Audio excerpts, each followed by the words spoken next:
it's not negative or positive. Yeah. For me, it's just different. To me, it's kind of like flying an airplane. Like you got that disembodiment and shit in order to communicate. It's just, I don't know, it's hard to get used to, but Yeah. yeah.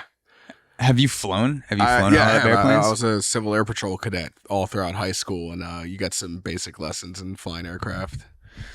Yeah, my older brother is interested in learning how to fly, and I've always thought that getting him lessons, especially out here in Long Island, there's the Farmingdale Airport, places that aren't too far away. Yeah.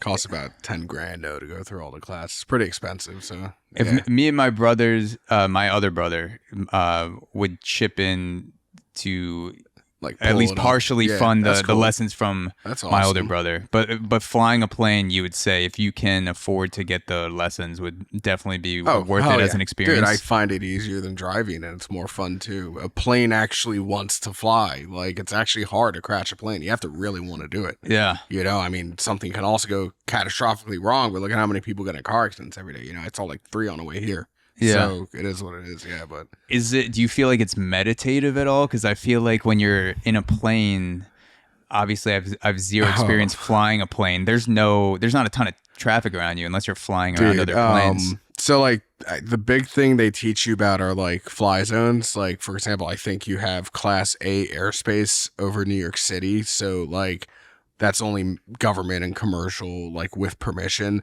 There is something called the Hudson Corridor where like regular private pilots can fly up and see the city and shit.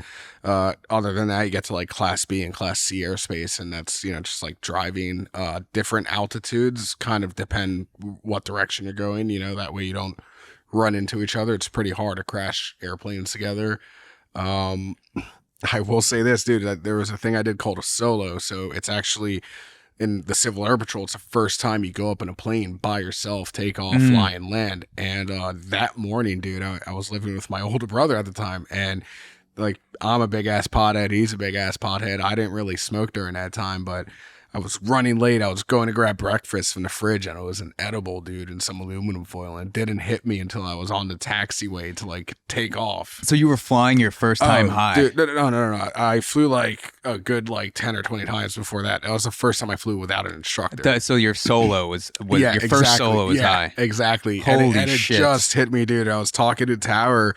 This is at MacArthur Airport, and they're like, you know, Cat Flight 3123, ready for takeoff, runway 36. I was like, what? Like, you're like, I'm literally on another planet. You're gonna have to and it felt like explain fucking that. spaceship. Like, it was nuts. I mean, you know, whatever. I get stoned, I drive. You know, it is what it is. I allegedly do that, and like, you know, it's the same thing. Once you know how to do something, it's really muscle memory. But it was a big psychological hit that afterwards I was like, wow, that was really probably something I should have not done.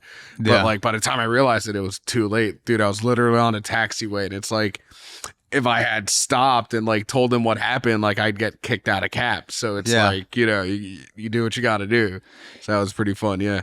When you're in a situation like that, how do you prevent the typical anxious negative thoughts that are creeping into your head? Because I'm imagining, I've been sitting high out of my mind on my couch, and I have thoughts where I think I'm gonna die, and I'm sitting on a couch. Shit. How do you navigate a plane when you're just high as balls? There's actually a name for that feeling that I learned. It's called the impending feeling of doom. And when I was in the Army here and I couldn't smoke like real weed, I smoked that K2 bullshit.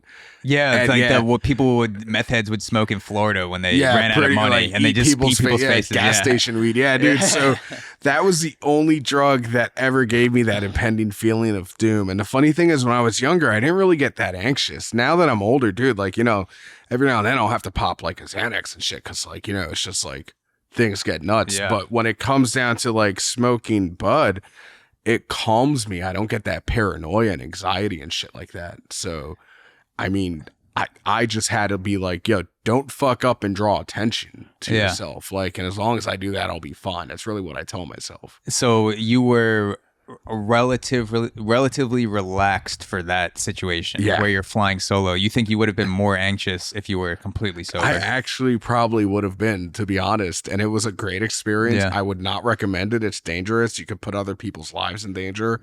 If I could go back in time, I would undo it. But having already done it, it was fun as fuck. I can't lie.